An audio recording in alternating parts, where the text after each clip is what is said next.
Sabato 26 giugno, ore 18 a Concamarise, incontri con l'autore. Agata De Nuccio presenta il libro Il tempo necessario, una memoria poetica nel tempo della pandemia. L'incontro si terrà nella piazzetta adiacente alla Sala Consigliare in via Capitello a Concamarise. In caso di brutto tempo si svolgerà nella Sala Consigliare. Evento organizzato da Pianura e Cultura con il patrocinio del Comune di Concamarise, Provincia di Verona e Regione Veneto. Sponsor Anna Garden e la Gaia Pizza di Concamarise.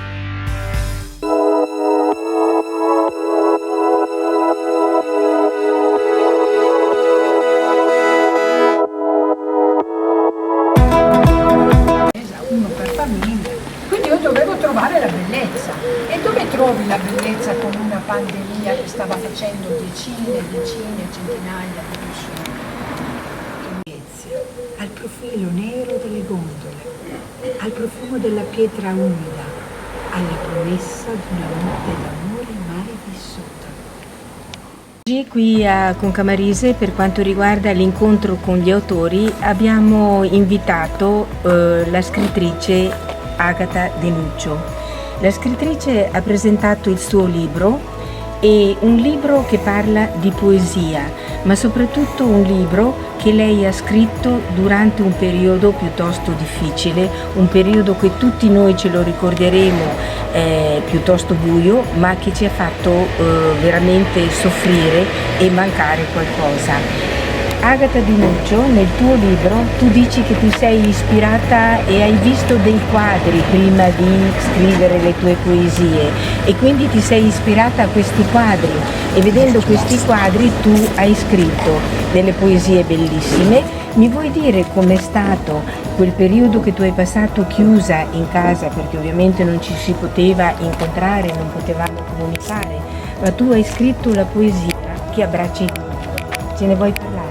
Sì, grazie Rita. Assolutamente, come dicevo prima durante la presentazione, la poesia Abbraccia il mondo è un progetto che è partito a aprile dell'anno scorso con la poesia madre, diciamo, di questo libro, che Parliamo con gli occhi. Parliamo con gli occhi è stata tradotta in 14 lingue, più la lingua LIS, il linguaggio italiano dei segni, la lingua italiana dei segni, scusate, e quindi questa poesia ha abbracciato altri linguaggi e sono tornati a me arricchiti con un linguaggio nuovo che in qualche modo ci appartiene.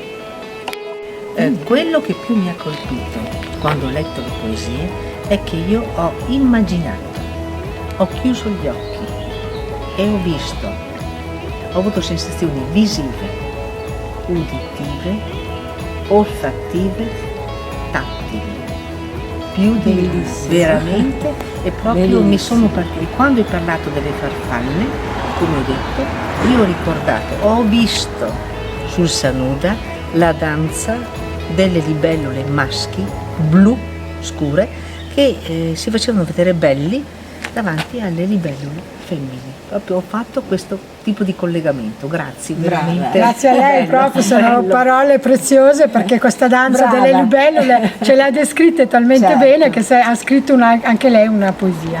Grazie di cuore. Abbiamo appena sentito ciò che ha provato, ma soprattutto ciò che ha vissuto in quegli attimi quando Agata recitava le sue poesie, la professoressa Flavia, e proprio ci ha dato l'impressione, come lei ha detto, di vedere un qualcosa, di sentire, di toccare e proprio di vivere dei momenti speciali che solo la poesia, secondo me, sa far vivere, sa far così emozionare. Grazie prof.